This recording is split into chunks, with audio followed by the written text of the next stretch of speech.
Este coloquio surge dentro del marco del doctorado de estudio americano de la especialidad de pensamiento y cultura, donde estamos actualmente cursando cuarto año.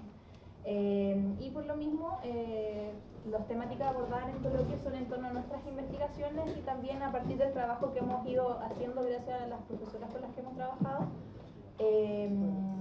De ahí que nuestras invitadas sean la profesora Carolina Pizarro, la profesora guía, la profesora Sandra Navarrete, con quien también he trabajado, la profesora Claudia Calquín, también parte del USACH, y Valentina Bulo, que todos la conocen, la profesora Valentina Bulo, y nuestra invitada de honor es la profesora Gaby Balcarce de Filosofía de la Universidad de Buenos Aires, que nos está acompañando estas jornadas.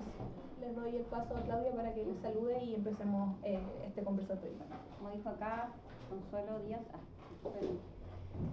soy Claudia Fonseca, también estudiante del programa de doctorado en Estudio Americano, Pensamiento y Cultura, y bueno, ponerle un poco este grado de afectividad también que tiene este coloquio.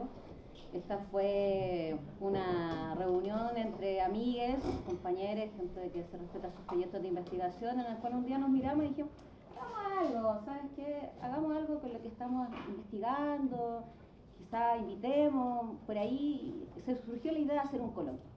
Y probando un poco quién quizás nos quería apoyar, colaborar, en esta idea que también es autogestionada y como pidiendo la colaboración de la idea y de alguna universidad y algunos profesores también como invitándolo a participar. Entonces estamos muy contentas con la Consuelo de esta experiencia, nunca nos habíamos metido en esto, fue como tirarnos al vacío, ver qué pasaba, probar, y este es nuestro segundo día y estamos como muy, así como infladita un poco de este calor, digamos, que día también de ver que este auditorio, que pensaba que quizás se nos podía hacer muy grande, hoy día está copado, como si está lleno y quizás vengan llegando otros más, entonces muchas gracias por hoy día estar acá, así que vamos a dar inicio a este espacio, que la idea un poco que lo hagamos como conversatorio, así que le dejamos a cada una de nuestras invitadas la libertad de cómo quisiera hoy día participar de este conversatorio, que como bien sabe se llama Cuerpo y no materialismo, y vamos a partir dando el espacio a Claudia Calquín, como bien dijo acá Consuelo, es parte de la Escuela de Psicología del USACH, y creo que ella, si quisiera decir algo más, podrá agregarlo. Así que vamos a partir con Claudia. Bueno, antes que todo, gracias por la invitación. Y bueno, lo que yo soy académica de la Escuela de Psicología de la USACH, ¿ya? De la Facultad de Humanidades, y les quiero hablar ya de forma bien introductoria, podría decir ya, sobre un proyecto de investigación que estamos ejecutando en la facultad. Que surge como un proyecto, primero como un proyecto de vinculación con el medio, ¿ya? Que era un proyecto en el fondo que tiene que ver cómo nos vinculamos con actores, actrices, ¿ya? Del mundo externo de la universidad, ¿ya? Pero este proyecto fue derivando poco a poco en un proyecto de investigación propiamente tal, ¿ya? O sea, partimos como, ¿no? Como en esto de hacer un aporte práctico, podríamos decir, ¿ya? Y bueno, lo que empezó a resultar es que se nos empezaron a plantear una serie de preguntas, ¿ya? Aparecer una serie de interrogantes en torno a lo que estábamos haciendo. Bueno, el proyecto, bueno, para acordarme el título que es un poco largo, Proyecto Devenir Piedra, una aproximación poshumana a las prácticas de vida de areneros artesanales del río Maipo, ¿ya? Entonces, este era un proyecto que en el fondo nos asociamos con lo que se llaman los sindicatos de areneros del río Maipo, que son organizaciones de trabajadores, de personas, familias, porque en realidad es más que el trabajador, es todo un modo de vida, ¿no? Con su familia, que se han dedicado desde hace décadas o más de 100 años a la extracción de áridos, ¿ya? Del río, ¿ya? Los áridos en el fondo son lo que comúnmente conocemos como piedras, ¿ya? Entonces ustedes sabrán que el río trae piedras, ¿ya? Y esas piedras se extraen, y esas piedras han sido utilizadas para todo lo que ha sido la construcción y el desarrollo urbano de la región metropolitana. Se hacen los caminos, se hacen las carreteras, se hacen puentes, se hacen casas, etcétera, etcétera, etcétera, ¿ya? Y la verdad es que es un grupo humano bien extenso. Estamos hablando de casi 30 sindicatos que están por ambas riberas del río Maipo, ribera norte-sur, San Bernardo por un lado y Buin por el otro lado. Y ellos además han generado ellos tienen concesiones en el río, ¿ya? Que fueron en el fondo dadas, ¿ya? Hay toda una ley de concesiones que le dio espacio a los areneros ya para la extracción. Y además ellos están llevando todo un plan de recuperación de la ribera norte por el lado de San Bernardo, entonces están creando lo que es un parque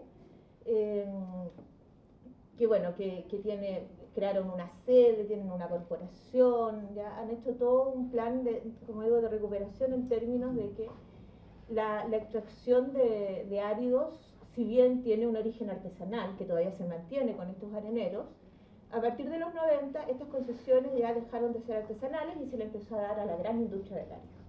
Entonces ahí de hecho hubo todo un cambio en la regulación del terreno, ya entonces pasa a ser un terreno de extracción minera y por lo tanto se empiezan a instalar las grandes empresas, la mega industria de árido, no sé, la más conocida como Polpaico, Santa María, ya, en donde la extracción evidentemente mutó a una escala mega industrial y por lo tanto eso provocó un daño en las riberas y en el propio cauce del río, ya que es, la verdad es que nosotros hablamos de una catástrofe ambiental, ¿ya? Junto a eso se empezó a ocupar las riberas como basurales, ya basurales clandestinos, y no basurales a nivel doméstico, podríamos decir que gente, sino que también las propias industrias también empezaron a ocupar esto como basurales, entonces muchos de los socavones que se hacían se empezaron a llenar de basura, entonces la verdad es que es una imagen del río que es bastante, ¿no? Bastante catastrófica y además la industria artesanal ya empezó todo un declive por varios factores. Uno, porque no pudieron competir, ¿no?, con las grandes industrias, que exigía cada vez más, ¿no?, una cantidad de recursos que ellos no eran capaces de aportar.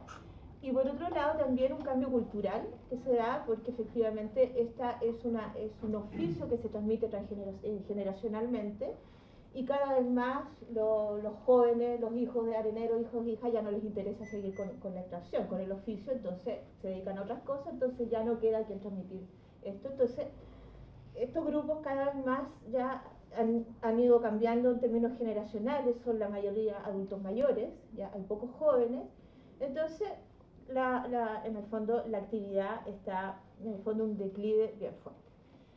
En ese contexto nosotros, bueno, tuvimos un contacto por diversos motivos, llegamos a trabajar con ellos y el proyecto se planteó en dos fases, que eran dos productos, ¿ya?, que era generar una cartografía del río, pero no una cartografía solamente geológica, sino una cartografía, digamos, cultural, política, social. Entonces era marcar, trabajamos a través de las técnicas de las cartografías sociales y colectivas, y lo que estamos haciendo hoy día es levantamiento de planimetría, porque también nos dimos cuenta que los planos que tenían eran muy precarios, entonces eso también era parte del aporte, porque nos asociamos, evidentemente, tuvimos que buscar, bueno, vengo de la psicología social, veníamos de la Facultad de Humanidad, entonces nos faltaba como esta otra pata técnica, ¿no?, del río propiamente tal, entonces nos asociamos con la Facultad de Ingeniería y empezamos a trabajar con ingeniería en minas, ¿ya? Y ahí la suerte que tuvimos es que nos encontramos con un geólogo que es poeta, Alejandro Sánchez, hace poco publicó su libro de poesía geológica, ¿ya?, y tiene toda una perspectiva, ¿no?, de la geología desde el arte, ¿ya?, entonces él se mueve en estos dos mundos de la poesía y lo que es muy de las piedras. Entonces, ahí Ingeniería en Mina aportó a través de estudiantes en práctica de levantar una planimetría y además estas cartografías en donde estamos levantando hitos, ya, hitos sociales, ya, bueno, han ocurrido muchas cosas, más de 100 años de extracción, las familias han vivido ahí, después las sacaron, han habido aluviones, inclusive, por ejemplo, aparecen cuestiones vinculadas a la dictadura, porque el río efectivamente fue, ¿no?, fue un cementerio, o sea, sobre todo los lados rurales de San Bernardo, Buin y Paine, que sufrieron mucho, ¿no?, hubo muchos muertos ahí con los campesinos y fueron a dar al río. Entonces ellos también han hecho todo un trabajo y hay un trabajo de memoria en el fondo que se está haciendo a través de esta cartografía. Y por otro lado, estamos haciendo lo que es un vocabulario arenero, un glosario, porque en los primeros encuentros, cuando los conocimos, nos dimos cuenta que ellos tenían otro vocabulario, ¿ya? O sea, que era un vocabulario muy rico. Entonces, y empezamos a recolectar estas palabras y hacer traducciones con el saber geológico. Entonces, hay todo un tema muy, muy interesante de traductológico, decimos, ¿ya? Y en donde estamos desde las piedras, desde las herramientas, desde sus formas de vida, prácticas sociales, culturales, etc. Entonces estamos trabajando en esa pata cartográfica y en la pata traductológica.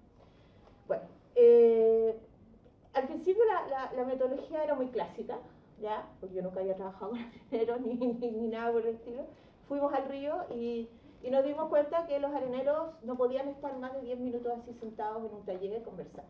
Ellos se paraban, porque la sede está ahí en la ribera del río, y se paraban y vamos a conversar, y claro, y ahí nos dimos cuenta, nos percatamos que hay toda una tradición nómade del arenero.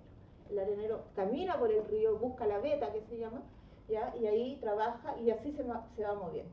Entonces, por lo tanto, la metodología tuvo que cambiar, porque ya no los podíamos tener sentados, entonces tuvimos que nosotros ir acompañando, y ahí empezamos a hacer todo lo que era un trabajo de caminatas, ya, con toda una metodología de trabajo del caminar, ¿ya?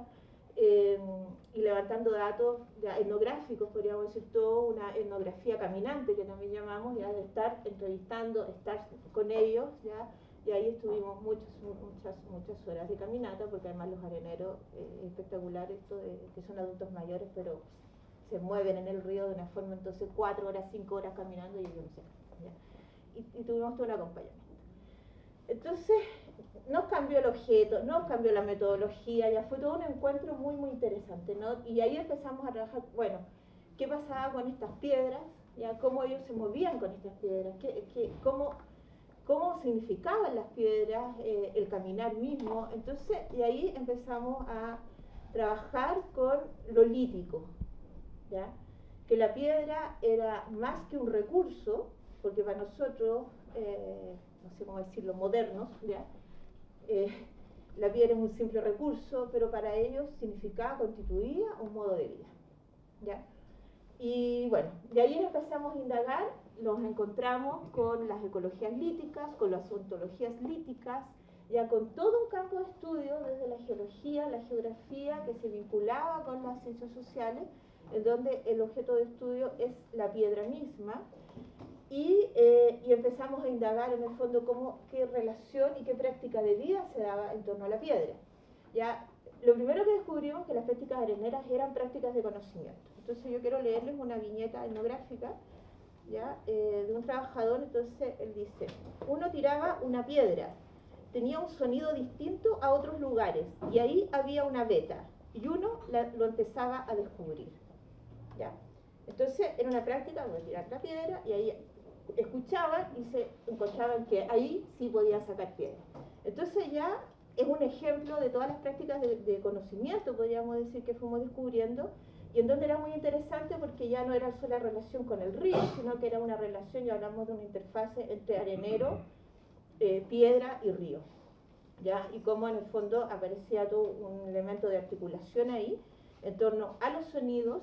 Y también, por ejemplo, en términos de las prácticas visuales, y ahí encontramos toda una taxonomía, ¿ya? Ellos son capaces de distinguir desde la piedra milimétrica, ¿ya? Hasta los bolones, que se llaman, que son las piedras gigantes.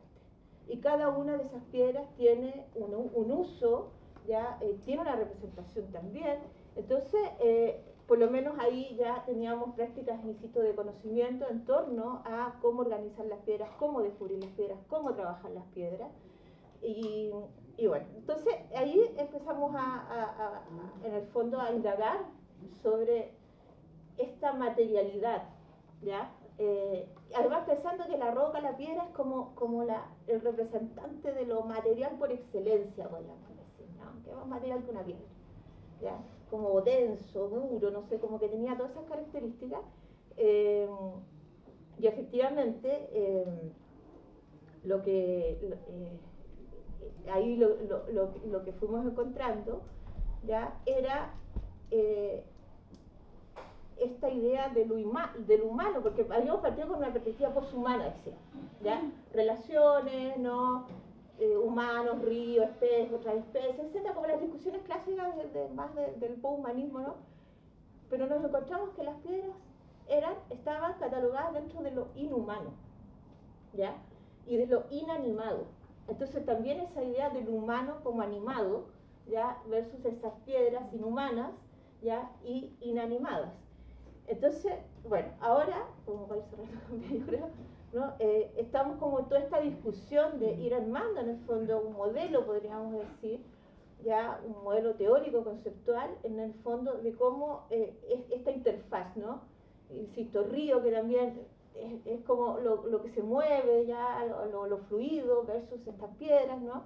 Y en términos también de que la piedra, en el fondo, nos encontramos con trabajos desde la literatura, sobre todo la literatura medieval, ¿ya?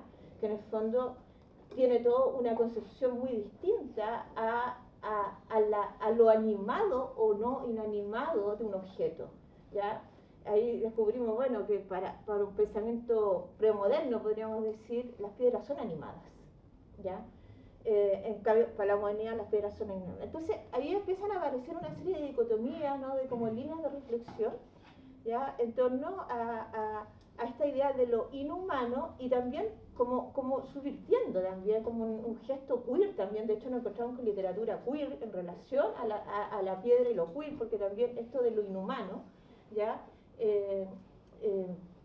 En términos de que si uno busca inhumano, tiene un sentido sumamente negativo, ¿no? Te encuentras con prácticas inhumanas, muy vinculadas a los temas de derechos humanos, ¿no? Que han generado todo un campo semántico en relación al humano, ya como algo que no es bueno, ¿no? Que valóricamente no es bueno, y un poco subvirtiendo esto. Entonces, de algún modo la pregunta es, bueno, ¿cómo nos encontramos, ¿no? Con una diferencia absoluta, ya que viene en el fondo a representar la piedra, y de qué manera también la piedra o este mundo lítico también es un espacio de agenciamiento. O sea, las piedras hasta qué punto constituyen y han conformado estos modos de vida.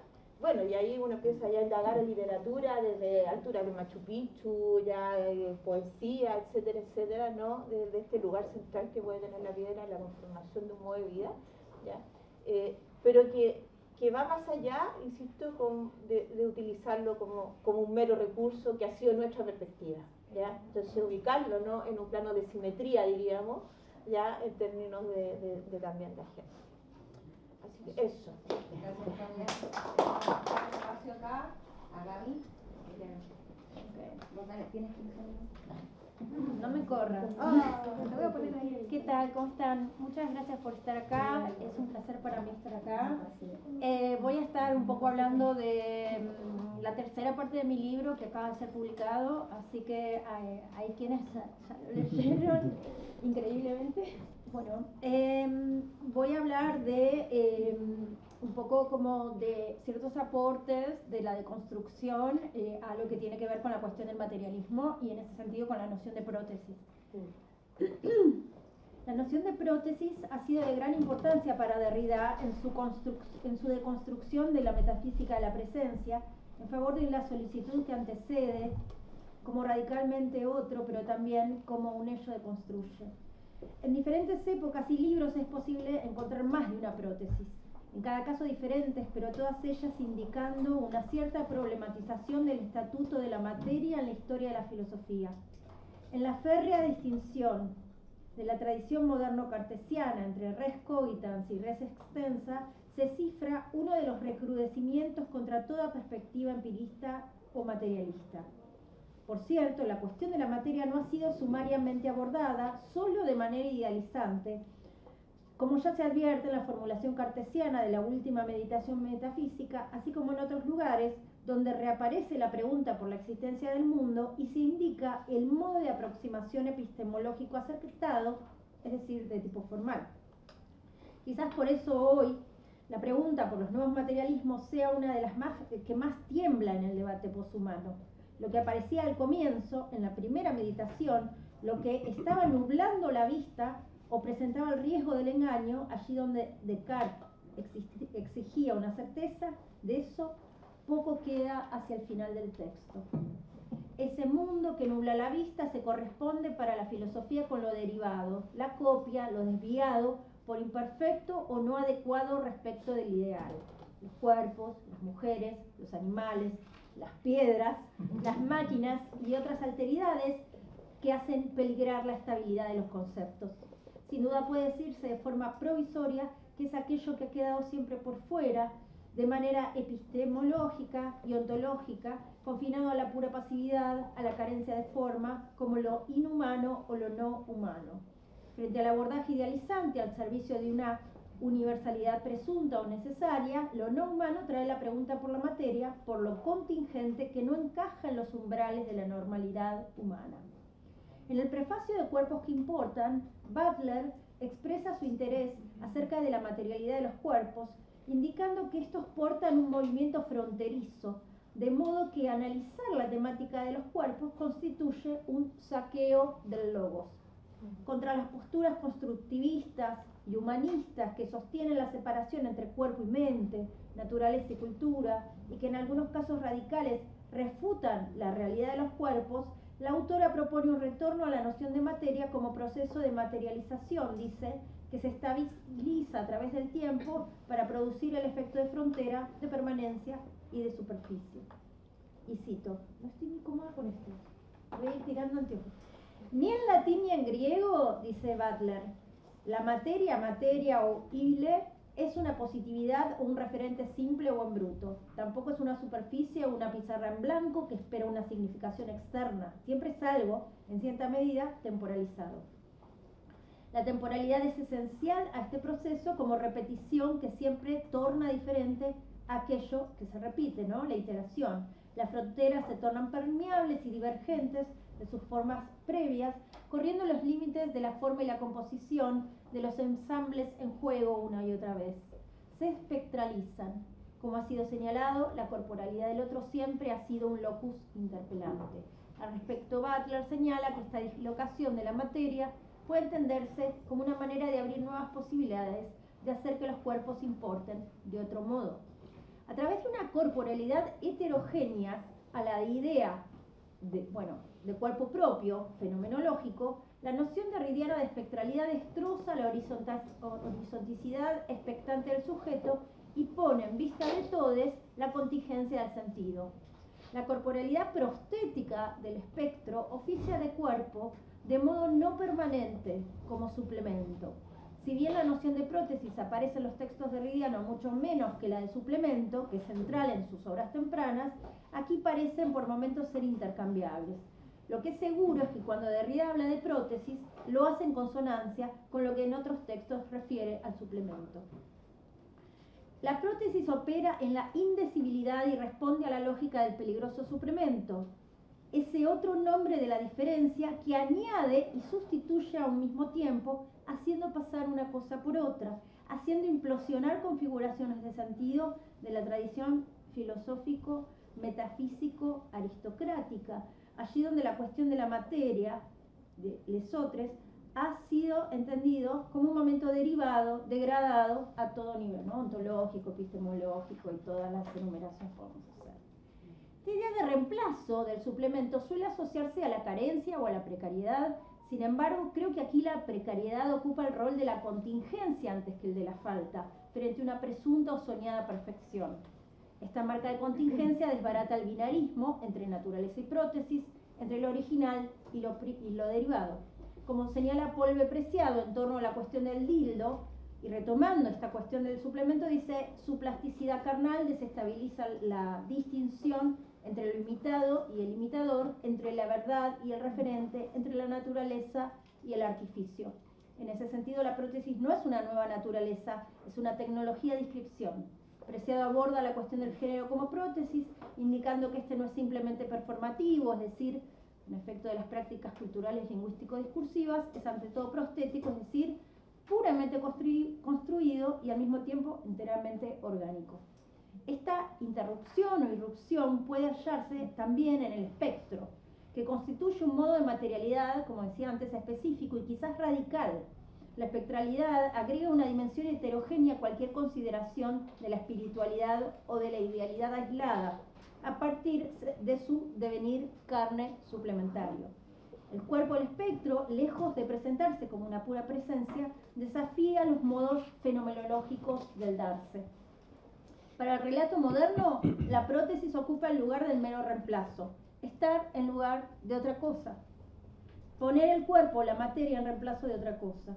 Para el poshumanismo, que a mí me interesa estudiar, la prótesis se inscribe en el pensamiento de la huella, es decir, en el descentramiento de lo humano que acontece en el camino filosófico de la desfundamentación. Ya no hay algo incuestionable que pueda constituirse como origen de la indagación, sino el abandono de ese fundamento, de ese hipokeimenon, de ese sujeto soberano a imagen y semejanza de un teos, y su voracidad para comerse al otro. En este sentido, la noción de cyborg, por ejemplo, de Haraway, constituye un desplazamiento crucial para la perspectiva que estábamos mencionando, aquella que requiere del descentramiento de lo humano. Los cyborg rompen la barrera entre la physis y la techné, poniendo en un mismo terreno aquello que para Descartes sería, por un lado, por cierto, oscuro y confuso, la res cogitans, el alma, la mente, la racionalidad por un lado, y el cuerpo por otro, pensado como máquina funcional y dependiente. Entonces, en el principio es la hibridación de lo humano y de lo no humano, de lo físico y de lo no físico, de lo vivo y de lo muerto, de lo que llamábamos natural y el artificio, los organismos y las máquinas.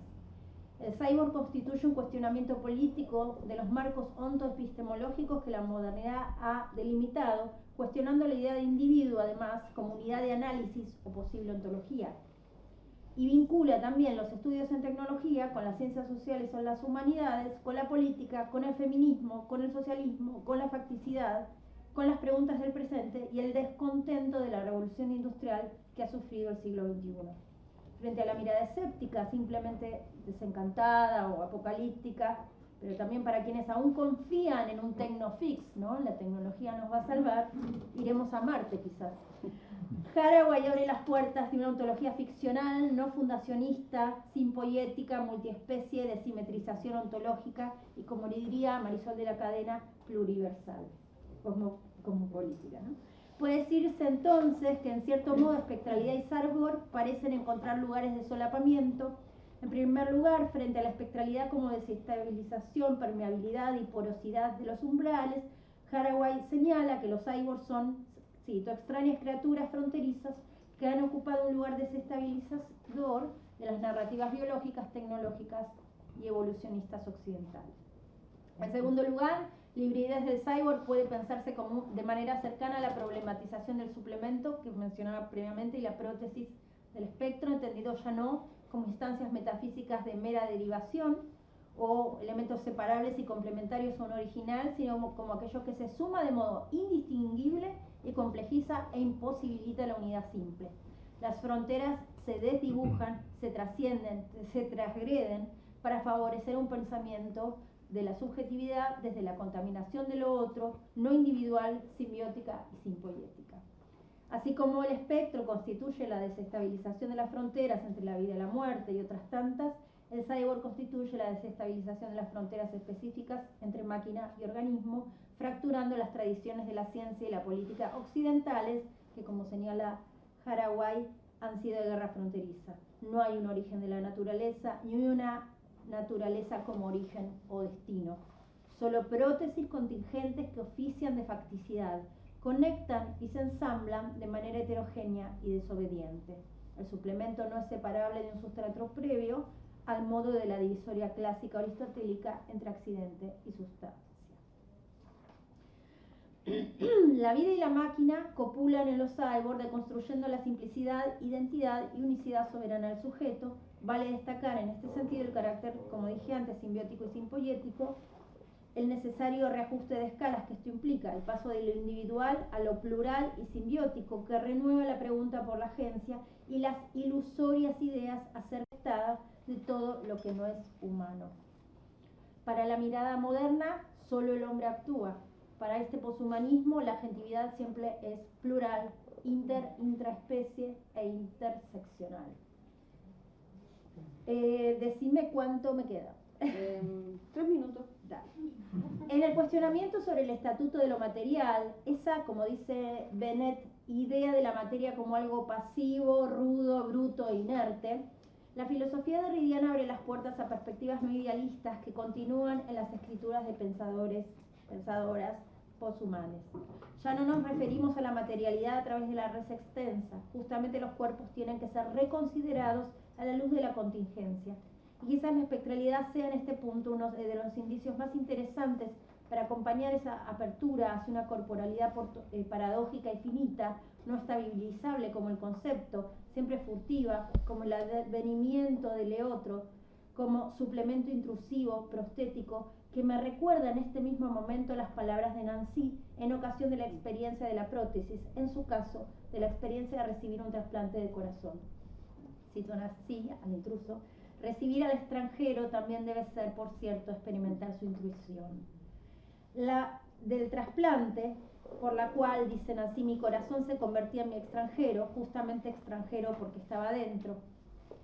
El nuevo corazón, no pasa nada, el nuevo corazón no es una restitutio ad integrum, por el contrario, dice Nancy, el intruso está en mí y me convierto en extranjero para mí mismo.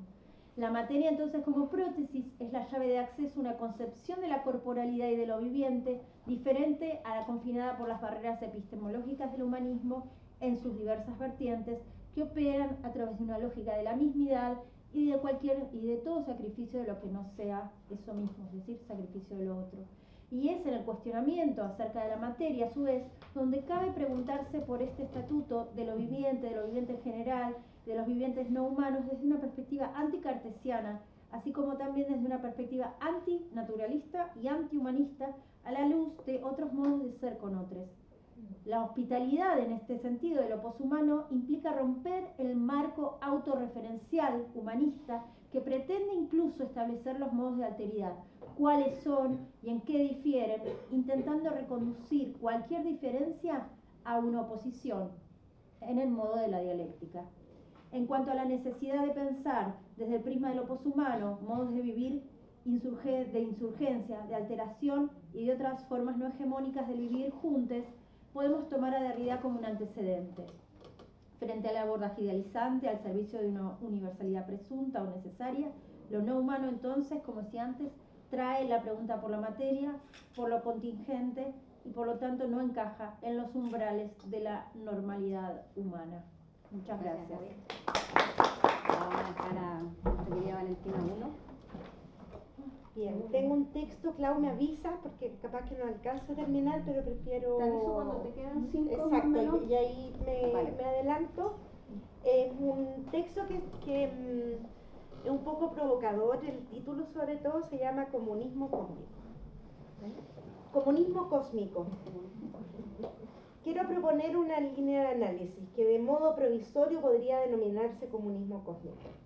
Es sin duda provocador y lo es en una doble dirección, pues intenta expresar un enlace conceptual entre líneas de pensamiento cosmopolítico y una cierta idea de comunismo.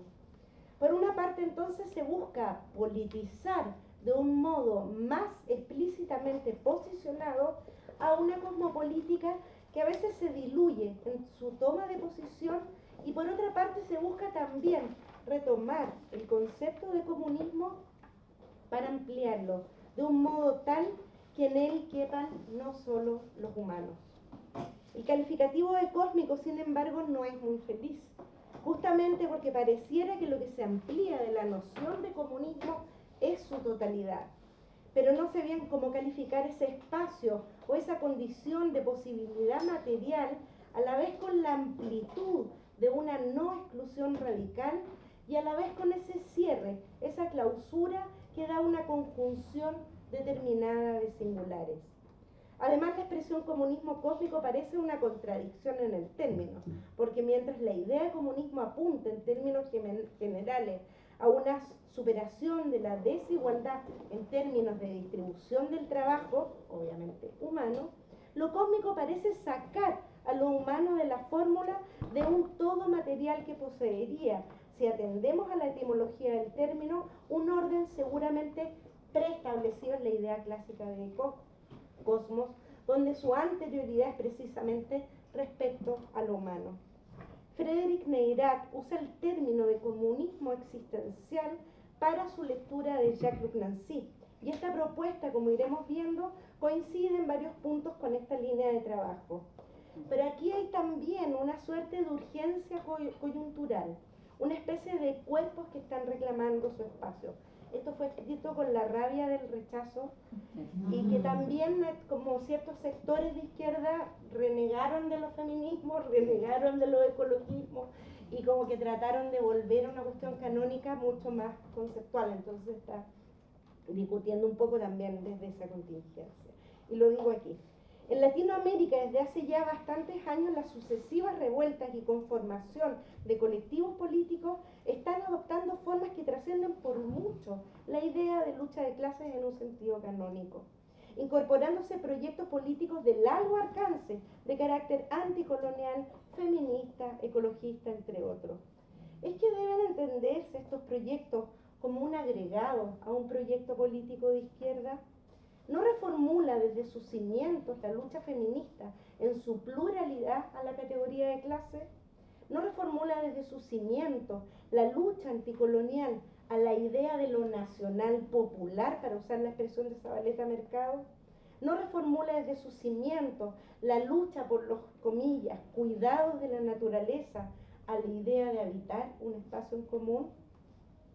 Quizá podamos estirar la idea de comunismo, ajustarla en un sentido performativo, como una palanca, para que no quede fuera de las luchas emergentes, y emergente aquí no quiere decir nuevo, una idea de comunismo que pueda ajustar una serie de tesis en una determinada coyuntura, para poder incidir en un determinado terreno. Estaba citando a Marcelo Rodríguez. Pues el modo de estar de la filosofía en la coyuntura es justamente la de una toma de posición estratégica. Damos un rodeo primero intentando precisar el sentido en que se puede usar aquí el calificativo de cósmico, retomando algunas de las tesis de los llamados nuevos materialismos y de la ontología de Jacques Nancy, para no proponer desde ahí algunas líneas de análisis respecto a lo que Badiou trabaja justamente como la hipótesis comunista, y a ensancharle las tesis a Badiou. Aquí se entenderá cosmos en el sentido más amplio definido por Stengers, el de la construcción de un mundo común, y que se enlaza a lo que enuncia Jacques Nancy como una ontología modal del estar en común, del estar unos con otros, y que por ello es una ontología política, porque se relaciona con lo singular y plural de los cuerpos y su materialidad. Lo político entonces es entendido como comunidad, por lo que es indiscernible de la ontología. Precisamente aquí lo que se pone en cuestión es la amplitud de lo que podemos llamar comunidad y la distribución, por decirlo así, de sus cualidades. Se trata de pensar en el marco de una copertenencia entre política y ontología. El estar en común de unos y otros no está acotado al estar unos con otros entre humanos, sino que pretende situarse más allá de la distinción entre lo humano y no humano, entre lo natural y lo técnico, y tú también trabajas en tu exposición. Por lo que se busca elaborar categorías conceptuales que marquen en un problema que es ontológico y político y que tiene que ver con el reparto de las propiedades de las cosas, separadas desde siempre en los reinos de naturaleza necesaria y espíritu libre. Ahora bien, este sentido de cosmos, justamente por ser político, también se aleja de un modelo de armonía preestablecido. Si el cosmos, estoy citando a Stengers, si el cosmos puede protegernos de una versión empresarial de la política que nada más acoge los intereses bien definidos con sus medios de impedirse entre sí, ahora vemos que la política puede protegernos de un cosmos misántropo, de un cosmos que comunica directamente con algo verdadero, que se opone a los artificios, vacilaciones, divergencias, desmesuras y conflictos asociados a los desórdenes humanos. Hasta ahí la cita. Tesis como estas, sin dudas, provienen de perspectivas de análisis relacionales, pues son las relaciones las que están en juego. Pero como bien refiere Neirath respecto a Nancy, se trata de relaciones, pero también de sus límites, ¿cierto? Ese es el tema de la política. De relaciones en donde lo que se juega, para tomar a Nancy, es el con de la relación. Cito a Neirath. El comunismo de Nancy, dicen, tanto que existencial, es el antídoto a todos los excesos relacionales. La interconexión generalizada de todo con todo puede conducir a lo peor, a las epidemias como a las crisis financieras y sistémicas, y no podemos simplemente apostar por las virtudes de las relaciones para protegernos de los peligros de la modernidad. Pero la existencia para Nancy solo es posible gracias a una fuera que en el interior de cada ser lo relaciona con lo que escapa a toda relación, siendo su condición de posibilidad, donde la interconexión lleva los dolores del contagio, la relación exige separación. Bueno, después veo como dos ramilletes de categoría, lo voy a conversar mejor. Uno tiene que ver con una cadena que estaría anclada a una noción de pluralidad, y esa noción de pluralidad tendría que ver justamente con como enganchada a variantes como la que Zabaleta Mercado habla en términos de abigarrado, es decir, para justamente escapar de una idea de comunismo totalitario, el antídoto, que es el que enuncia Arendt desde un principio, es el tema de la pluralidad, pero nosotros lo estiraríamos un poco. Arendt está hablando de una pluralidad humana necesariamente, lo estiraríamos a un paso más, que sería el concepto de abigarrado que trabaja José Zabaleta Mercado, y que nosotros lo podemos también ligar a la categoría que Jacques Nancy enuncia como la strucción, que es la contigüidad de las, como el montón de arena, para citar lo que tú estabas diciendo, el amontonamiento y la contigüidad de los cuerpos sin que hagan sentido entre sí. Y ahí también hay una expresión chilena que también podría ponerse en esta cadena y que tiene que ver con el piño. Nosotros en chileno decimos el piño, el apiñarse, y que tiene que ver justamente con entender esta comunidad, este comunismo, como un montón que está apiñado. Justamente la idea del apiñarse es el juntarse, pero sin pretender una identidad de aquello que es apiñado. Por eso empezamos pluralidad, abigarrado, instrucción, apiñamiento, como categoría chilena. Y en ese sentido,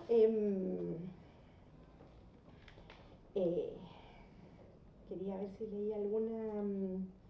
y el otro sentido, que es un carácter que a mí me parece que es bastante bueno ponerlo en relevancia, es el sentido de libertad, pero el sentido de libertad entendiendo como libertad las cosas, que eso parte, por ejemplo, con el análisis del clinamen, entendiendo que hay un aspecto de una apertura de las cosas en el mero desviarse, pero también lo podemos ligar al sentido de lo que es la emergencia y lo que es emancipación y lo que es autodeterminación. Esa es la otra como cadena conceptual.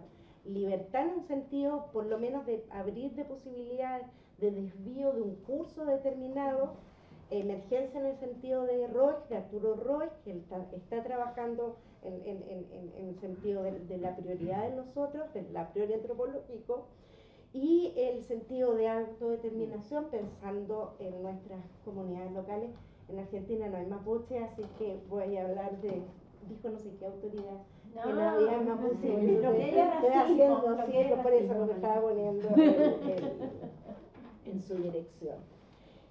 Luis Tapia, por ejemplo, habla de la categoría de subsuelo y de esa emergencia del subsuelo para hablar de una especie de exceso de la vida política que emerge justamente del momento que emerge para la autoafirmación. Y voy a leer el último párrafo. Por otra parte, las luchas de los movimientos indígenas hacia su autodeterminación apuntan también a esto. Ahí estoy citando a Antileo. La autodeterminación como una construcción y alternativa política que nace en las reflexiones descolonizadoras, probablemente la consolidación de poderosas trayectorias intelectuales en la acción colectiva en movimientos que provienen de tiempo atrás.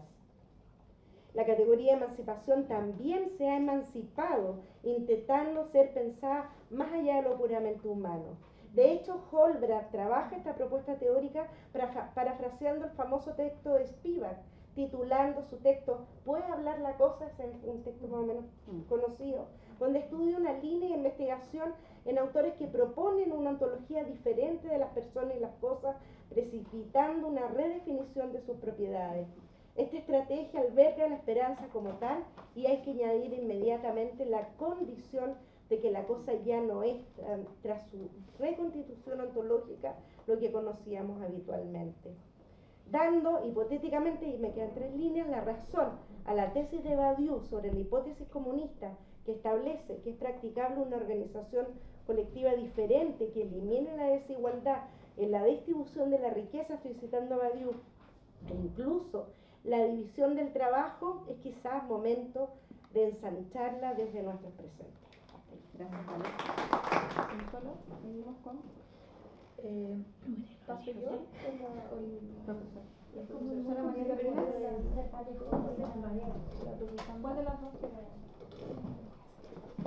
¿Me dormí? Sí. Yo tengo muy poquito, voy a hacer el contrapunto de los demás. Ya, sí, era por si hacía un bypass entre filosofía y humanidades. Como estamos en el área Ahora vamos a humanidades. dejar a la profesora Sandra Navarrete, que va a hacer su espacio. Gracias, Sandra, por estar aquí. Ya, entonces yo preparé algo más como explicativo acerca de un tránsito entre dos proyectos y sobre todo poniendo énfasis en cómo fue surgiendo en ellos y sobre todo actualmente los materialismos. Así que de verdad que muchas gracias por esta invitación, porque justo es algo que está empezando a surgir fuerte en mi investigación y quiero aquí aprender de las expertas. Bueno, entonces el tránsito es entre este proyecto que ya está terminado, bueno, digamos en tiempo y en fondo, y que se llamaba Intersecciones entre violencia y género hacia una estética intersticial, y allí yo abordé un conjunto de narrativas, novelas básicamente, escritas por mujeres latinoamericanas, en donde se trabajan distintas maneras de la violencia contra las mujeres. Ese es como el espectro específico. Y violencias que se caracterizan por una alta connotación pública. Con esto me refiero a violaciones, secuestros, trata de personas, prostitución obligada y el índice más alto, que son los feminicidios. ¿Cómo lo trabajan las narrativas, las novelas recientes? Que se titula Cartografías otras, género y espacio en las narrativas contemporáneas de Latinoamérica y el Caribe. Entonces aquí me estoy dando el lujo de trabajar los espacios. Ya no necesariamente ni absolutamente concentrada en estos crímenes macabros, sino que básicamente en cómo nos hablan, cómo elaboran, cómo se trabajan los espacios. Y aquí voy a ponerme más, digamos, con categorías más específicas, los espacios, los territorios y los lugares. Y ahí mis alumnos del laboratorio 2 ya saben a qué me refiero. Entonces, en esta investigación me concentro en la construcción de los espacios que proponen un corpus de novela determinado, trabajando bajo una hipótesis general que postula que en ellas se elaboran un conjunto de cartografías alternativas cuya distinción radica en que son generizadas y que son georreferenciadas. Esto es, son narrativas que elaboran un mapeo contrahegemónico que cruza una serie de personajes violentados y territorios oprimidos que están constantemente como entramados, no se puede entender los unos y los otros, a través de procesos como despojo, las guerras paramilitares sobre todo, migraciones forzadas, entre otras problemáticas muy contemporáneas, ¿no? Se produce de esta manera un panorama que se detiene en problemas concretos que enfrentan a las mujeres, o sea, que enfrentan a las mujeres y los cuerpos feminizados en sus relaciones particulares con los territorios. Bueno, entonces para ello me apoyo, digamos, en términos metodológicos, en estudios literarios, en la geografía, que ha sido un descubrimiento y un soporte teórico, y en los estudios feministas coloniales principalmente. Pero, como adelanté, me estoy metiendo un poco en las humanidades ambientales y en los materialismos. Bueno, Entonces, muy a grandes rasgos, los objetivos que están establecidos para esta investigación, el general es identificar las interrelaciones entre género y espacio que se despliegan en estas novelas, acotando mapas narrativos que proponen bajo una óptica relacional que nos permita proponer un conjunto de cartografías alternativas que coinciden en que tienen un alto grado de referencialidad, ¿no? Concreta, o sea, son novelas que indican espacios específicos de nuestro territorio latinoamericano. Son, bueno, bastante realistas en ese sentido. Desde una lectura postcolonial nos proponemos analizar la configuración del tercer espacio que proponen estas narrativas para delimitar diversos sujetos que interactúan en estos espacios y las plurilocalidades que también, bueno, eso desde la geografía, pero que ahora está apareciendo el concepto de pluriverso también. Y en general, en las teorías postcoloniales hay una semántica que es propiamente espacial, ¿no es cierto? Lo del tercer espacio, lo de las mujeres del tercer mundo, que es lo que a mí me interesa explorar porque le coloca un necesario como enmarcamiento político, histórico de la huella y la herida colonial en estos cuerpos y en estos territorios. El objetivo derivado 2 tiene que ver con acotar estos mapas narrativos para determinar específicamente la agencia de los personajes como operadores de los espacios, ¿no? Para desmitificar esta idea del espacio como un escenario inmóvil, ¿no? O no dinámico. Y el tercero tiene que ver con analizar las distintas formas en que estas ficciones territoriales denuncian opresión, denuncian desigualdad de género y cómo estas se entrelazan con otras opresiones, ¿no? Bueno, que ahí es muy claro la interrelación con el género, con la raza, pero también con el medio ambiente y con las vidas no humanas, por decirlo así, ¿no? Con estos materiales. Entonces, a grandes rasgos, y son las preguntas que están formuladas en el proyecto, pero que ya se ampliaron mucho más, tenemos, por ejemplo, cómo se produce la relación entre género y espacio, qué cartografías alternativas se construyen, qué territorios reales se están denunciando, cómo se problematiza la agencia de las mujeres en la producción de espacialidades, entre otras. Paralelamente, se están desarrollando en esta investigación lo que podríamos denominar como un segundo nivel de preguntas, que tiene que ver por un lado con el estatuto de la literatura y las relaciones entre realidad y ficción que se van a desplegar en ella, que es un clásico de la literatura, para los que venimos de allí, ¿cierto? ¿Qué pasa con estas novelas que son o que tienen un referente tan realista, ¿no? O en este caso tan georreferenciado? ¿Cuál es el objetivo? ¿Qué se está disputando allí, ¿no? Y por otro lado, la forma de comprensión del mundo que postulan estas obras, ¿no? A través de su forma específica de constituirse narrativamente. Hay una primera hipótesis de que son una suerte de mapas narrativos, ¿no? Pero también hay una hipótesis más profunda que tiene que ver con que proponen, insisto, nuevas formas como epistemológicas, ¿no? De comprender cómo nos relacionamos con el mundo, cómo nos relacionamos ya no solo con las violencias y con la política, sino con estos otros seres, objetos, naturaleza, animales, etc. Bueno, en relación a este segundo nivel de preguntas, es importante darle una vuelta a aspectos como al rol de la georreferencialidad con una marca distintiva de un trabajo con la realidad latinoamericana. ¿Qué pasa allí? Pensemos que hay una narrativa en los 2000 hasta los 2010, sobre todo, que está muy preocupada de un yo, de autobiografías, ¿no? De testimonio, y están emergiendo estas otras novelas, por otro lado, de mujeres, ¿cierto?, que están tratando de ampliar esa pregunta, no solo sacarla un poco de la urbe, sino que también sacarla del yoísmo, si se puede decir de alguna manera, ¿no? Entonces hay una especie como de desapropiación también de esa narrativa y de ese yo subjetivo. Entonces, ¿cuál sería el objetivo de esa georreferencialidad tan marcada, ¿no? Que observo no solo en producciones literarias, sino que también en muchas producciones artístico-culturales en general. Bueno, Y también me importa la posible función política de estas narrativas, su posicionamiento ante la violencia contra las mujeres y ahora también contra los territorios, a la compleja trama que se trazan en ambas opresiones y, como les adelanté, que son opresiones que muchas veces en casi todas las novelas se va a entrelazar con los sistemas de opresión de raza, de etnia, de edad, aparecen muchos niños, niñas, y del mundo natural y propiamente de los animales, ¿no? Entonces, eso.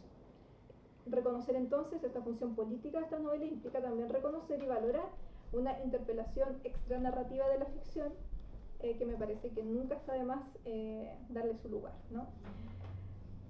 Son escrituras que en el fondo reformulan la categoría de realidad según Josefina Ladmer.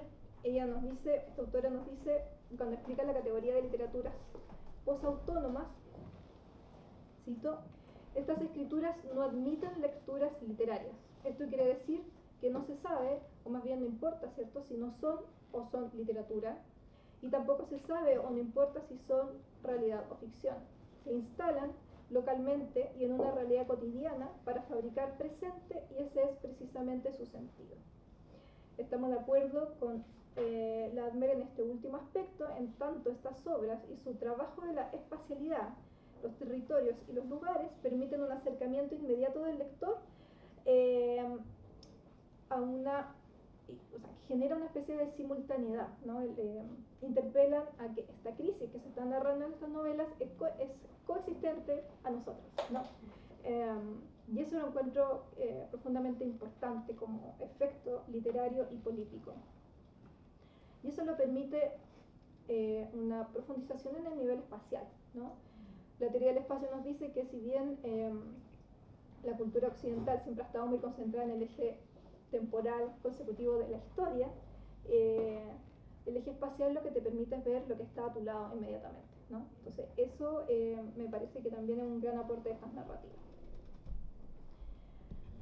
Bueno, de esta forma la realidad que está recreando esta literatura posautónoma, bueno, aquí es esta parte de lo que yo estoy como en desacuerdo con Josefina Ladmer, no sería, cito, la realidad histórica referencial y verosímil del pensamiento realista y de su historia política y social, sino una realidad producida y construida por los medios, las tecnologías y las ciencias. Claro, porque la autora se está refiriendo a un cuerpo un poquito que tiene que ver con las novelas como del 2000 al 2010, que son, insisto, que se empezaron a enganchar mucho con la manera de producir conocimiento por las redes sociales, por la ciencia, por la tecnología, ¿no? Como en ese sentido. En cambio, nuestro corpus se muestra justamente el colapso de estos medios, de la tecnología, de la ciencia, y se vuelve, hay un giro interesante, hacia la naturaleza, hacia los paisajes como los ríos, los desiertos, los océanos, ¿no? En una búsqueda etnográfica, si se quiere, por aquellas otras formas de vivir en el mundo, que no son globalizadas. Un cuerpo. Un cuerpo. Mirando. Antes se venía. No, era de la que está exponiendo. Estaba avisando, de hecho, que te decía 3 minutos. Bien, porque justo iba a cerrar con dos aspectos que me permiten articular la emergencia de los materiales. En primer lugar, las diversas corporalidades trazadas en las narrativas, las relaciones entre lo humano y lo humano, el paisaje y lo no humano, perdón, el paisaje natural, el espacio geográfico y los animales, por ejemplo, cobran protagonismo. Que voy a poner, por ejemplo, personajes y situaciones, ¿no? Una embarazada que se le antoja por comer ranas, una mujer que no puede ser madre y decide adoptar a una perra, la complicidad de una niña y un árbol al espiar a los indocumentados que llegan cada noche a la orilla de la playa. Las interrelaciones cada vez se van haciendo más que entre dos personajes humanos, por decirlo así, prototípicos, entre un personaje humano y otro no humano, si se quiere decir así. Por otro lado, la estética propia de los espacios, territorios y lugares se caracteriza por una pluralidad de objetos a los cuales se le da importancia, ¿no? Que cobran un valor íntimo y afectivo con los personajes. también. Eso. Gracias, Sandra. Carolina Pizarro, vamos a dejar su espacio. Muchas gracias por la invitación a exponer. Yo me voy a ir por el lado de los cuerpos, literalmente, cuerpos físicos muy humanos, cuerpos femeninos o feminizados. Y lo que les voy a proponer es una bajada muy concreta. La línea de investigación que he venido siguiendo hace ya bastantes años es el trabajo con testimonios de prisión política y tortura dentro del contexto de las dictaduras latinoamericanas. Entonces trabajo con un corpus de obras, digamos, que tiene una intención por lo menos verista, que en tanto textos, digamos, están sujetos a todos los límites y a todas las posibilidades de los textos, pero que refieren a experiencias muy concretas y que son experiencias que se viven absolutamente desde una corporalidad, ¿no? El estar prisionero, ¿no? Es la privación de movimiento del cuerpo. Vivir la experiencia de la tortura, digamos, es la vulneración directa de un cuerpo, ¿no? Y el aspecto que me gustaría tratar hoy día, muy brevemente, la violencia político-sexual, entendiendo entonces la agresión sexual también como una experiencia corporal vivida, ¿cierto?, por otros, pero digamos que es una marca de la experiencia particular de los cuerpos femeninos y los cuerpos feminizados dentro de este contexto. Entonces me gustaría mostrarles dos ejemplos a partir de un texto que tengo escrito. Este texto se llama Violencia de género y representación, formas de decir y resistir en el testimonio de las expresas políticas. El objetivo de este trabajo fue explorar en las formas en que se representa la violencia de género ejercida por las fuerzas represivas en los testimonios de las expresas políticas de las dictaduras del Cono Sur. Parto de la premisa de que el gesto discursivo es en sí una forma de recomponer el yo. Y lo que busco es dar cuenta de las trazas finas que dan contorno a la experiencia límite, vivida y expresada desde el lugar de una corporalidad femenina resistente. Para ello voy a fijarme en los modos específicos de representación de la violencia con sesgo de género, así como las respuestas de las afectadas, ¿ya? Y aquí en este texto hay 3 ejemplos, pero voy a mostrar solamente 2, que son los más intensos, tomando algunas narraciones de 2 volúmenes de testimonios que son corales, donde participan varias testimoniantes mujeres, uno argentino que se llama Ese Infierno y uno chileno. Nosotras también estuvimos en 3 y 4 Álamos, el primero publicado tempranamente en 2001 y el segundo el 2014. ¿Ya? Una cuestión que es importante decir, que estos testimonios escritos por mujeres suelen tener una distancia temporal mayor respecto de los hechos vividos que los testimonios escritos por autores hombres, ¿ya? Y eso pasa directamente por la posibilidad de reconocimiento de violencias específicas hacia los cuerpos femeninos, ¿ya? Entonces, en la medida en que este tipo de delitos adquiere una cierta particularidad dentro del campo, digamos, de las prácticas de tortura, por ejemplo, es que estas experiencias se hacen más visibles y se hacen también más comunicables, ¿ya? Aunque se trata de un reconocimiento tardío, la ley ha avanzado en la tipificación de delitos específicos en el marco de las prácticas represivas características de los procesos dictatoriales del Cono Sur. Este es el caso de los delitos sexuales, que hasta hace no mucho eran subsumidos dentro de una figura mayor, la de la tortura, y por lo mismo invisibilizados. Entre los años 2010 y 2011 se produce un quiebre radical en la tendencia al silenciamiento de estos crímenes. En 2010 en Argentina se condena al ex militar Gregorio Rafael Molina por diversos delitos de lesa humanidad, entre ellos la violación reiterada a 2 presas políticas, y en Chile se consigue también la primera condena de este tipo. En el caso uruguayo, que era el otro ejemplo también, en el año 2011 se presenta la primera querella en contra de efectivos militares por delito de violación. Entonces, como pueden observar, son reconocimientos tardíos y también testimonios más bien tardíos. Es claro que la violencia sexual no se ejerce solo contra las prisioneras, también hay hombres víctimas y un silenciamiento radical del tema en lo que atañe a ellos. No obstante, la violencia sexual adquiere, al aplicarse a las mujeres, una connotación adicional, pues se vincula con la violencia de género. Es un tipo de vulneración que se ejerce sobre el sujeto femenino porque no cumple con los roles sociales y culturales que le corresponden. La participación política de ellas es juzgada de la perspectiva del, entre comillas, sistema de valores de la dictadura como una transgresión de orden moral.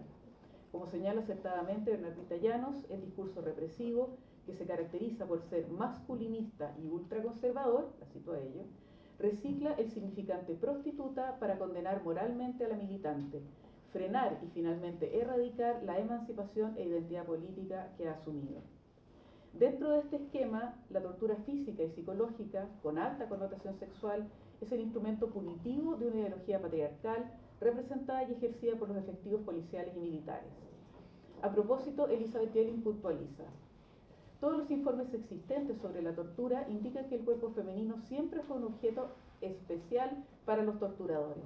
El tratamiento de las mujeres incluía siempre una alta dosis de violencia sexual. Los cuerpos de las mujeres, sus vaginas, sus úteros, sus senos, ligados a la identidad femenina como objeto sexual, como esposas y como madres, eran claros objetos de tortura sexual. Los cuerpos femeninos, como indica Lilian Celiberti siguiendo a Marta Lamas, operan como, entre comillas, territorios de poder generalizados, sobre los cuales se ejercen con una intencionalidad determinada los procedimientos de tortura. Desde esta violencia explícita que vulnera la especificidad biológica del cuerpo hembra, podemos avanzar en el reconocimiento de otras formas de represión, de carácter psicológico, que también son parte del enjambre de manifestaciones de violencia de género en el contexto de la prisión política. Como vamos a ver a continuación en dos ejemplos concretos, se trata de formas complejas de subyugación y dominio de profundo arraigo cultural, que abarcan un amplio espectro de maltratos y que apuntan al castigo del sujeto femenino precisamente por su condición y en su condición de mujer. Ahora bien, ¿cómo puede representarse la violencia de género? ¿Cuáles pueden ser las estrategias discursivas para dar cuenta de ella en su especificidad? Lo primero que hay que hacer notar es que a nivel temático estos detalles aparecen en los testimonios más bien tardíos, como decíamos antes, ¿no? Que son contemporáneos con una reflexión y un reconocimiento a nivel social de la violencia de género. En los primeros testimonios escritos por mujeres hay referencias gruesas a la agresión sexual, podríamos decir que la cara más obscena del fenómeno, que se emparentan con la dificultad general de las víctimas por poner en palabras los detalles de la tortura. En los testimonios publicados después del 2000, sin embargo, aparecen más matices, lo que se explica, según propone Forcinito, principalmente por la intervención de la voz de las expresas en el discurso público. La cito: solo el camino abierto por mujeres, hablando de su propia experiencia como militantes, como prisioneras, como rehenas, como víctimas y como sobrevivientes, ha puesto sobre la mesa la violación sexual. Dichas voces se levantan, no obstante, porque hay una reflexión crítica que las sustenta. En palabras de Lilian Celiberti, cito: si hoy podemos hablar de violencia de género en el contexto de la tortura, es porque desde el feminismo hemos creado el espacio de enunciación colectivo que supone la existencia de un sujeto capaz de politizar su experiencia y abrir campos de disputa con otros actores acerca del sentido de esas experiencias. Nos vamos a centrar aquí en detalles sobre la indecibilidad de la vivencia límite, porque la misma existencia de los testimonios pone en jaque la imposibilidad de expresar. Adherimos en este punto a la propuesta de Jacques Rancière para que la experiencia del testimoniante no es irrepresentable en el sentido de que no existiría un lenguaje para nombrarla. Dice Rancière: el lenguaje existe, la sintaxis existe, no como lenguaje y sintaxis de la excepción, sino, por el contrario, como modo de expresión propio del régimen estético de las artes en su generalidad. El problema sería más bien al revés. El lenguaje que traduce esta experiencia no le es propio de ninguna manera, ¿no?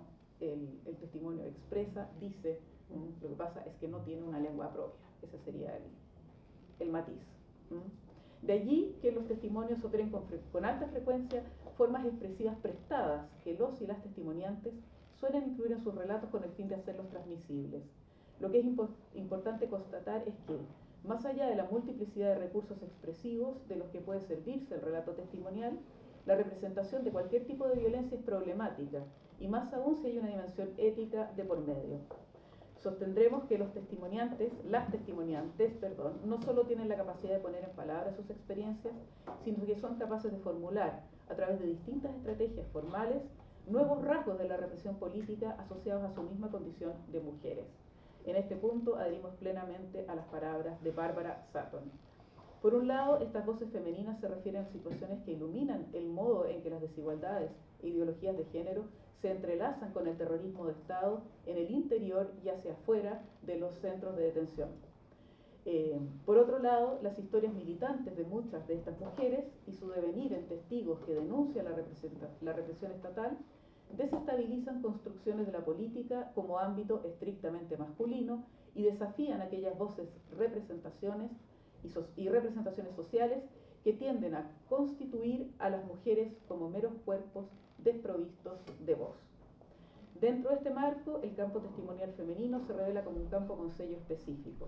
Los rasgos generales de dicho sello pueden ser la tendencia a los testimonios colectivos, en los que se da cabida a múltiples relatos o que recogen formas abiertamente comunicativas, como la conversación o el diálogo epistolar. A ello se suma lo que ya hemos comentado respecto a su carácter tardío. Llama la atención que a 20, 30, 40 e incluso 50 años de los hechos se publiquen testimonios de autoría femenina, quebrando la tendencia a la reserva que se puede apreciar en los primeros años de represión dictatorial. Falta aún por avanzar en otros detalles de constitución del campo, como las instancias de apoyo en la producción de los textos y su posterior recepción, y falta aún trabajo que explore sus particularidades formales, que los ponga de relieve en tantos discursos. Bien, vamos a saltarnos el ejemplo uruguayo, que es muy interesante, pero que es el más sutil, ¿ya? Y vamos a irnos entonces al texto argentino. Ese infierno es un texto coral en un sentido distinto al de Memorias para Armar, que era el ejemplo anterior. Como dice el subtítulo, recupera las conversaciones de 5 mujeres sobrevivientes de la ESMA: Munu Actis, Cristina Aldini, Liliana Gardela, Miriam Levin y Elisa Tocar. También se publica a 20 años de distancia de los hechos. Organizado cronológicamente, las autoras recuerdan desde su detención hasta su salida al exilio, avanza adentrándose en distintos temas, lo que les permite reconstruir las principales aristas de su experiencia como prisioneras y simultáneamente generar un cuadro de la cotidianidad del recinto. Este cuadro da cuenta de luces y sombras en claro contraste, pero también de zonas grises o paradójicas, según la interpretación que hace Pilar Calveiro de la propuesta de Primo Levi, en las que la situación de carceleros y víctimas se torna ambigua. Las ex prisioneras reconocen al comienzo del libro la necesidad de relatar desde una especificidad de género. Cito: resolvimos ser solo mujeres en el grupo, porque para nosotras haber pasado por el campo tuvo tintes especiales vinculados con el género, la desnudez, las vejaciones, el acoso sexual de los represores, nuestra relación con las compañeras embarazadas y sus hijos. Este gesto, además, viene a llenar un vacío en el imaginario social sobre las víctimas mujeres de la dictadura. Según el análisis de Bárbara Sutton, en el caso argentino, aquí la cito, las voces femeninas que han tenido mayor receptividad social han sido las de las mujeres que han hablado desde identidades de género normativas, es decir, en su calidad de cuidadoras, madres, abuelas. Aún en el caso de las mujeres desaparecidas, una de las imágenes más vívidas de su figura es la silueta de la embarazada que aparece en expresiones de arte público o protesta política respecto del terrorismo de Estado, de los silbatazos, por ejemplo, ¿no? Mientras que este tipo de experiencias femeninas son ciertamente significativas, otros roles vitales de corte político han sido relativamente invisibilizados. Incluso las propias experiencias de algunas madres o abuelas de Plaza de Mayo, como ex detenidas desaparecidas y o como militantes antes de la dictadura, en este aspecto han sido eclipsadas. Quizás por eso mismo, porque falta un reconocimiento social de la figura de la mujer sobreviviente, en ese infierno no se habla de la violencia de género en toda su crudeza, es decir, como violencia sexual. En cambio, se recuerdan especialmente situaciones sutiles asociadas a los roles cotidianos y se describen como tortura psicológica. 3 minutos, entonces vamos a terminar con este ejemplo y hasta ahí no vamos a llegar. Uno de los objetivos de los represores es transformar a las detenidas nuevamente en mujeres conscientes de su rol, no solo alejarlas de un pensamiento político específico, sino de la política a secas. De esta extensa conversación que es ese infierno, interesa rescatar como representación de la violencia de género un tipo de episodio que reflota varias veces en el relato, las salidas nocturnas de las prisioneras con los represores. Un punto destacado es significativamente el baile, ejemplo palmario de la paradoja de la prisión política. Voy a leer aquí un fragmento. Miriam, ni el hecho de que haya habido relaciones significa que los represores hubieran merecido nuestro amor. Si se le explica lo que nos pasó, la gente entiende, por más delirante y perversa que sea la situación. Días pasados vinieron a hacerme una entrevista de la televisión chilena como parte de un documental sobre los niños desaparecidos. Después de la nota, uno de los periodistas me dijo: se cuenta que ustedes estaban bien, que era un hotel de lujo, que hasta los llevaban a cenar afuera. Entonces le dije que sí. Es verdad, nos llevaban a cenar afuera. Y te voy a decir más. Una vez a un grupo de chicas las llevaron a bailar. Pero te voy a dar el contexto. A una de ellas le habían matado al marido hace muy poco y la llevaron a bailar a la boate más in de Buenos Aires. Decime si eso no es una tortura psicológica, una tortura de lo más refinada, también una tortura física, sin duda. Que los asesinos de tu marido, que te habían picaneado y golpeado, te llevaran a bailar. Munu dice, la llevaron, no quiere decir la invitaron, no tenías la posibilidad de decidir, te decían, vamos. Elisa, vestite. Miriam, vestite rápido y prepárate y vamos. Un no significaba la capucha, el traslado, la muerte. O te vestís y vamos a bailar, o significa que no sos recuperable. Te aplico un pentonaval y te mando para arriba, montonera de mierda. Munu, ¿cómo carajo transmitir lo que nos pasaba cuando nos sacaban, nos llevaban a ese mundo y volvían a traernos? Cuando el Pablito llegaba con la orden, tiene que salir, y después de unas horas nos devolvían al infierno. El afuera se hacía más insoportable, el sometimiento aparecía en toda su crudeza. Salí, mira el mundo, ve la vida, ahora volvé al sótano, yo soy tu dueño. Esta historia termina, digamos, con la mujer que ha sido obligada a bailar, además como un represor emblemático, ¿no? La obliga a bailar con él.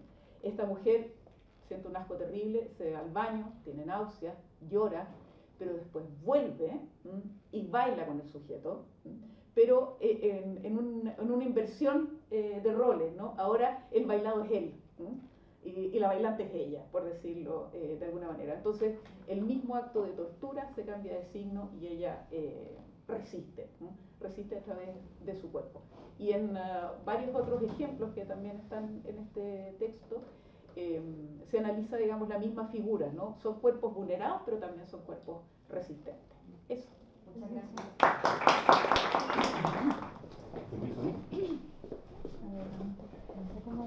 Bueno, yo voy a iniciar con una reflexión respecto al proceso de investigación que he llevado a cabo, porque mi contexto es que estoy en el doctorado, en el último año del doctorado de estudios americanos en la especialidad de pensamiento y cultura. Mi título, o sea, mi investigación ya no sé si lleva título, tiene palabras clave, pero antes de eso les quería mencionar lo siguiente, que yo vengo de literatura, al igual que la profe Caro y la profe Sandra, entonces estamos en un bloque paralelo a la filosofía. Entonces quería comentarles lo siguiente respecto a mi experiencia en investigación, que en un principio la literatura siempre era todo para entenderlo todo, entender mi entorno, entender la vida. La literatura era el código con el que podía descifrar lo que ocurría. Después la literatura ya no era suficiente, entonces la filosofía empezó a presentar palabras nuevas, ideas raras, como que si uno habla de afectos también se puede hablar de materialismo, o que las afectividades también, y con razón, son políticas. Y por ese camino, en paralelo, las ciencias sociales me aportaron respuestas a preguntas que apenas me empezaba a formular.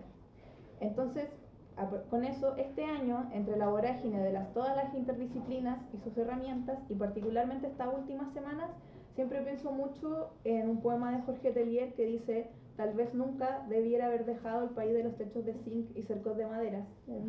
Digo, ¿por qué salí de la literatura?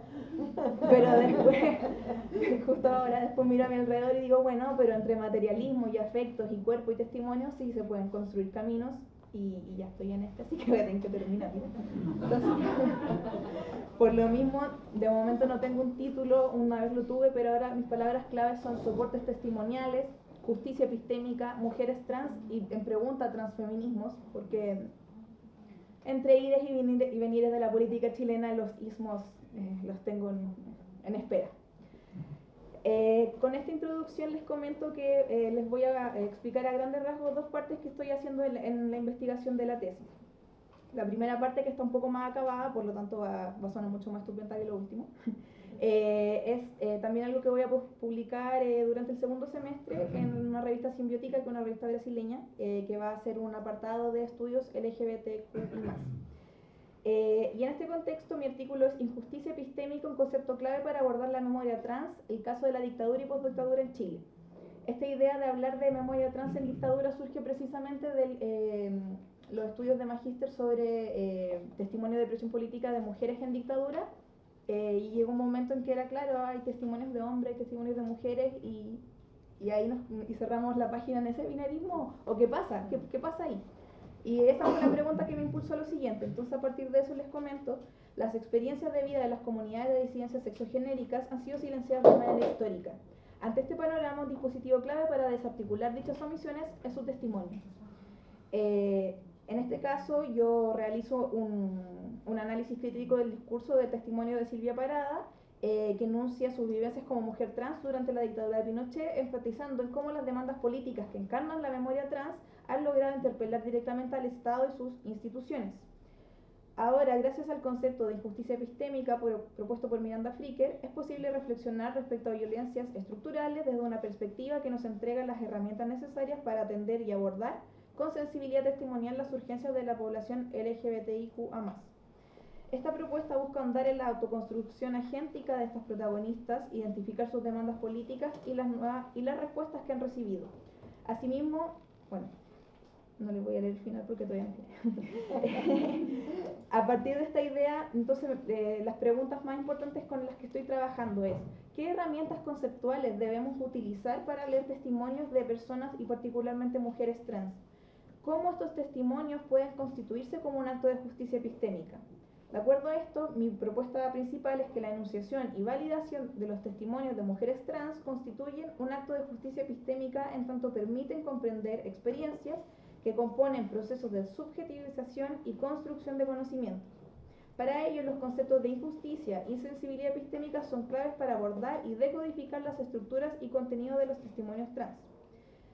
El diagnóstico de Fricker enuncia que se da por hecho que la injusticia no es más que la ausencia de la justicia. Entonces, una vez que ya sabemos lo que es justo, ya sabemos todo lo que tenemos que saber.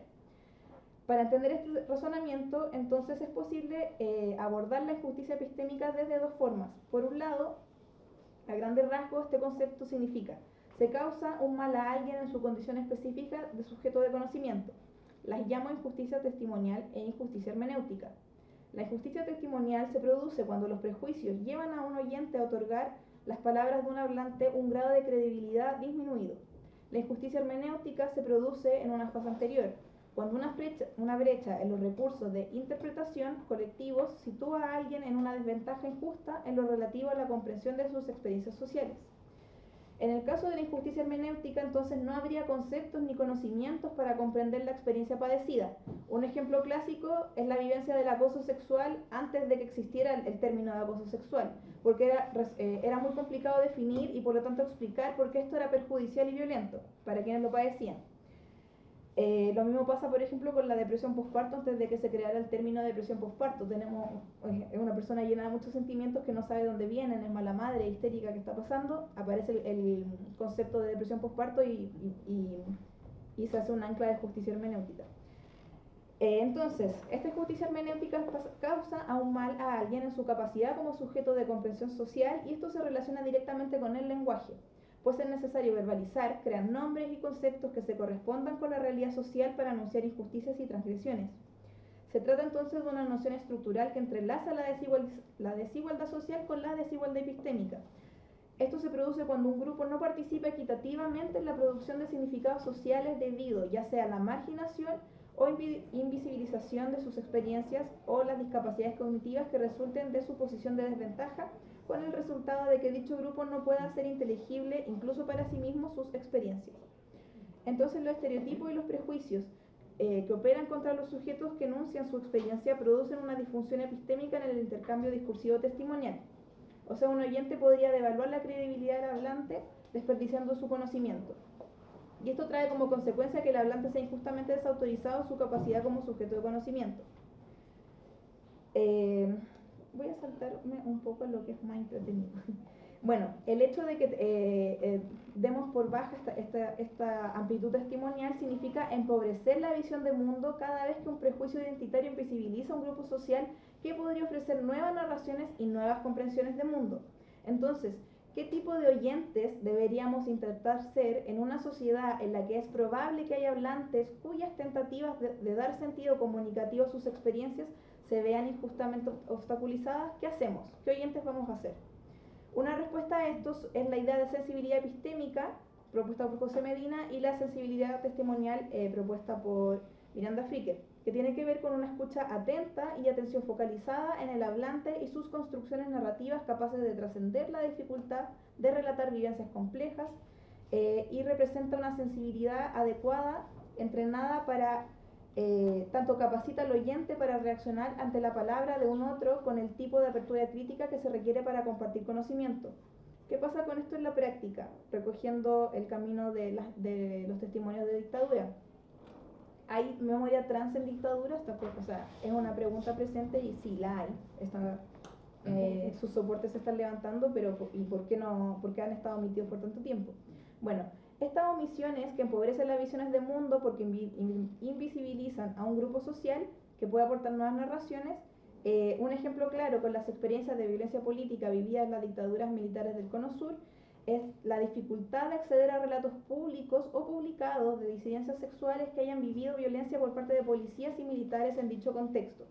¿Por qué es sumamente difícil? Porque muchas de estas narraciones han sido desestimadas por las comisiones de verdad, o bien porque las víctimas de esta violencia han fallecido sin dejar registro material de estas vivencias. Para ello, la historiadora Hilary Giner y Garrido en 2019 sacaron el concepto de... perdón, se me perdió el concepto, muy importante. El concepto de terrorismo de Estado antitrans, de esta idea de desmantelar hasta estos discursos. Entonces, en una investigación, ellos realizan un rescate importante de estas omisiones al estudiar lo ocurrido en el caso de la segunda comisión Valech en Chile, propuesta en 2009 durante el primer gobierno de Michelle Bachelet.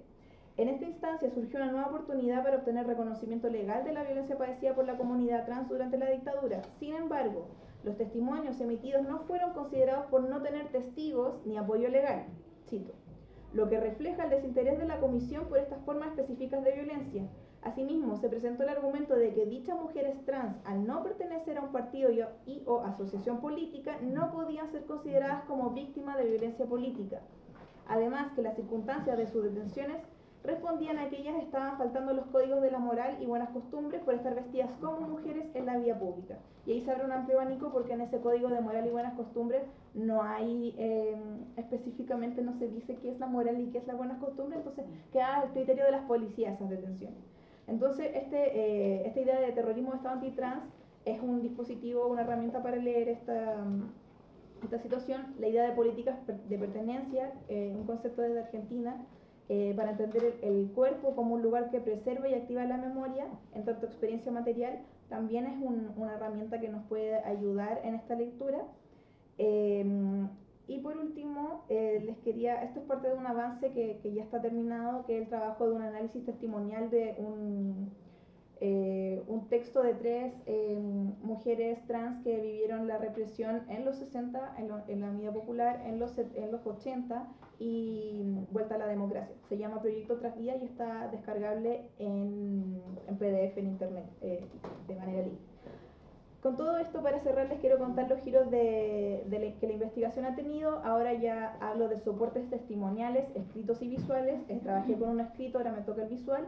Y cómo las demandas insertas en estos testimonios, cómo estas demandas políticas decantan en el quehacer de las organizaciones sociales autogestionadas del presente, como el Sindicato Amanda Joffre de Chile y la Casa de las Muñecas en México. Dato curioso muy importante: el Sindicato Amanda Joffre participó en las comisiones del primer intento de constitución que tuvimos. La Comisión de Derechos Humanos, fue la primera instancia institucional oficial en que una agrupación sindical de mujeres trans y trabajadoras sexuales pudiera exponer sus vivencias en un proceso de formación institucional como crear una constitución. De hecho, estuvieron en la misma mesa en que estaba la Machi Francisca Linconao. Entonces se produjo un diálogo que por suerte está grabado, pero que ya se tiró a piso y al menos tenemos las fotocopias para secarnos las lágrimas. Bueno. ¿Sí? Ya, con esto termino. Bueno, para el trabajo que estoy haciendo ahora es abordar el testimonios visuales con diferentes herramientas, y para eso voy a volver a la literatura, volver a los techos de zinc y cercos de madera con Ginette, para hablar de los paratextos, las funciones de los paratextos, y que van a ser guías de lecturas y las herramientas que hay. Entonces les quería mostrar rápidamente este libro, que es el libro uno de los libros que ha sacado el Archivo de Memoria Transargentina. Entonces, claro, ¿qué pasa con los paratextos de Ginette? Por ejemplo, la fajilla, que viene a ser esta, que dice censurada.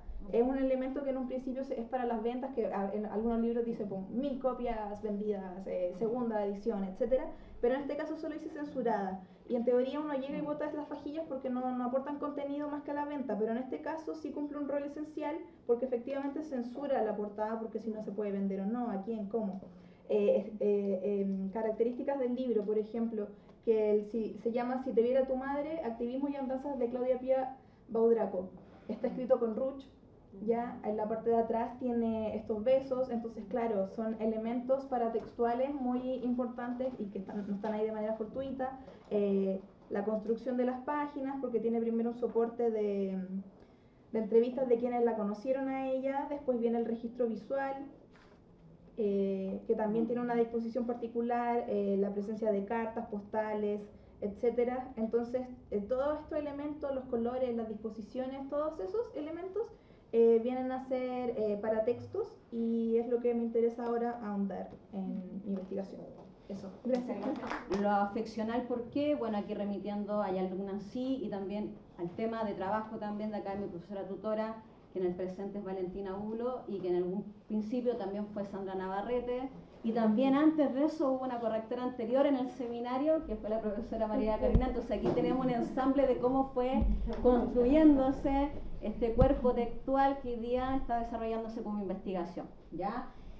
Como yo trabajo con estudiantes en edad escolar entre 16 y 17 años por un tema de resguardo, bueno, ustedes saben el tema de bioética y todo eso, este perfil está con ellos, digamos, incluidos como cuerpos, y los seguidos y seguidores van aumentando estos cuerpos en relación a los influencers o, por ejemplo, los mismos perfiles de Instagram que ellos van siguiendo, ¿ya? Por lo tanto, no es público. No puede serlo porque también hay un resguardo, porque aquí en el laboratorio se prueba también que ellos manden publicaciones que tienen que ver con este tema de la afección, el tema del cuerpo, y por un resguardo de edad se pone ese límite, ¿ya? Y hoy día, en el marco del coloquio, pusimos en juego qué es el cuerpo, y tomando el tema acá, la corporalidad de la ruptura, con este concepto de lo humano como central. Y lo que hicimos fue instalar unos sensores y unos cuerpos que quiero mostrarles brevemente, 2 videos que capturan un poco lo que fue la experiencia hoy día, ¿ya? Que lo hicimos con estudiantes, de hecho, de entre 14 y... Entonces quiero mostrarles previamente...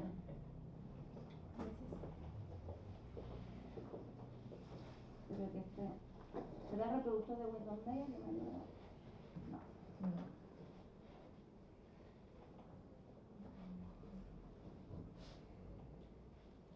Esto fue un periodo previo a la instalación de hoy día, donde me junté con Ignacia Valdebenito, que es mi colaboradora, una artista visual, y lo que comenzamos a hacer fue desarmar estos cuerpos, que son smartphones, teléfonos ya de 20, obsolescentes, cuerpos obsolescentes, y lo empezamos como a desarmar, a desarticular, como en este tema de grabar acá, a propósito que yo trabajo con el dispositivo digital de investigación con el que yo trabajo es este. Este es mi base de investigación. Aquí investigo, aquí está el soporte, aquí está el archivo.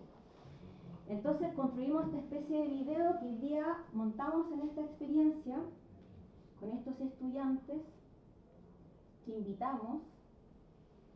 Quería mostrar brevemente esto para saltarme a lo que fue un poco hoy día un recorte de lo que fue esta experiencia. No sé si ¿habrá volumen? No sé.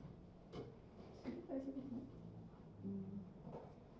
Pero tienes que conectarle los parlantes.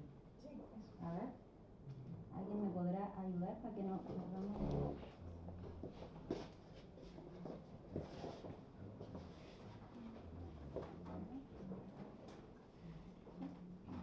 No te preocupes, los hago. Ahí son algo. Pero no están conectados.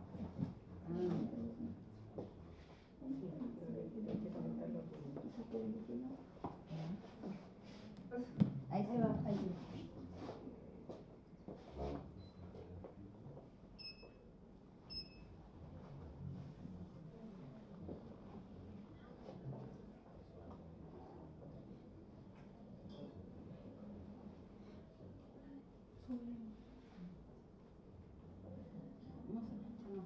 Pero subirle el parlante, sí.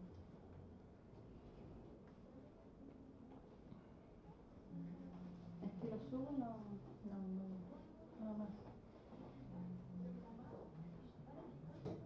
Es lo máximo que hago. Bueno, lo que está pasando aquí, se construyeron dos cuerpos con sensores digitales, que lo que hacen es contar cuerpos. Rompemos con el precepto de que el único cuerpo contado como cuerpo es el cuerpo humano. Por lo tanto, aquí, todo cuerpo, la nomenclatura inicial es que somos cuerpos. Estos lo construyeron con los mismos celulares que desarmamos con Ignacia. Hicieron estas composiciones donde volvieron a articular estos cuerpos obsolescentes e hicieron estas composiciones en estos como trupanes que se ven ahí. Entonces iban pasando y se iban contando cuerpo.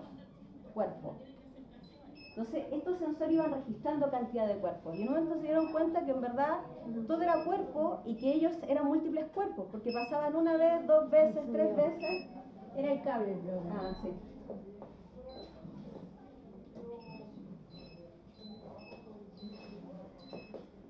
Y eso ocurrió hoy día. En el marco de este coloquio se convocó a estos estudiantes que tienen la edad un poco al curso de investigación y algunos tutores que lo acompañaron para vivir esta experiencia, donde se cumplieron estas corporeas y se fueron juntando en la instalación.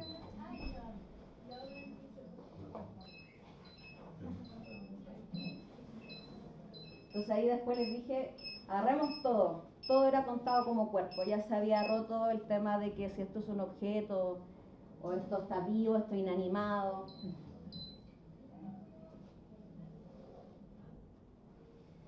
Entonces, a lo que va un poco, trayendo con los temas que tienen que ver en este coloquio, en esta experiencia, digamos, situada de una instalación donde se co-construye, ensamblamos cuerpos, nuestros cuerpos, los cuerpos de los estudiantes que estaban ahí, los cuerpos inanimados o no, finalmente romper y poner en cuestión ahí mismo dentro de lo que es del poshumanismo, la materialidad, pero en la experiencia misma. De hecho, hay un conversatorio que es posterior a este, que bueno, Gaby tuvo la posibilidad de participar, donde hicimos una mesa con los mismos estudiantes que habían participado y pudimos recoger algunas experiencias con relación al cuerpo. Y es muy interesante cómo logran comprender desde la misma experiencia, dijeron, sí, pero en momento todos éramos cuerpos, yo pensaba que todo era un cuerpo. Y también el tema de la red social y el visibilizarte y el aparecer, que aparecen un poco dentro de ese espacio, que claro, era difícil traerlo ahora aquí porque no nos permitía hacer como una síntesis de esa grabación que fue cerca de más de una hora del conversatorio, pero quería mostrarles esto porque creo que hay una apuesta metodológica en esta investigación que estoy haciendo de este marco teórico con el cual yo estoy trabajando, que está ligado a nuevos materialismos, poshumanismo, llevarlo a la experiencia misma, de romper con el concepto del referente de la humanidad como cuerpo único y ampliarlo al tema de la corporalidad, entender el cuerpo y el ensamblaje corporal. Eso quería compartirles. Muchas gracias.